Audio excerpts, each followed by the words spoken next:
రబీ సీజన్లో నష్టపోయిన వేరుశనగ మిరప రైతులను ప్రభుత్వం ఆదుకోవాలని సిపిఎం నాయకులు డిమాండ్ చేశారు.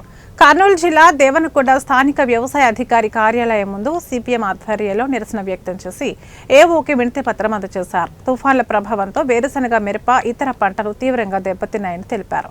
ఎకరాకు వేరుశనగ 3 నుంచి 5 బస్తాలు మాత్రమే వస్తున్నాయని, పెట్టుబడులు మాత్రం వేలకు వేలు ఉంటున్నాయని వాపోయారు. ప్రభుత్వం వెంటనే మండలంను కరువుగా ప్రకటించి వేరుశనగ మిరప రైతులకు ఎకరాకు 50,000 పరిహారం ఇవ్వాలని సిపిఎం నాయకులు వీరశేఖర్, అశోక్లు డిమాండ్ చేశారు. సంబంధించి 3 నుంచి 5 బస్తాలు మాత్రం వచ్చేటువంటి పరిస్థితి ఉంది. చాలా వేల పెట్టుబడులు పెట్టారు.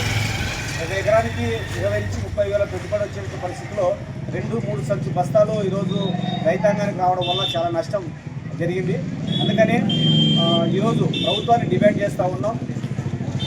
రబీ సీజన్లో సాగు చేసిన రైతాంగాన్ని ఆదుకోవాలని చెప్పేసి, రబీ సీజన్లో ఎవరైతే సాగు చేసుకోవాలంటే ఇన్సూరెన్స్ సౌకర్యం కల్పించాలని చెప్పేసి, అదేవిధంగా పంట నష్ట పరిహారం ఇవ్వాలని చెప్పేసి ఈరోజు సిపిఎం పార్టీగా డిమాండ్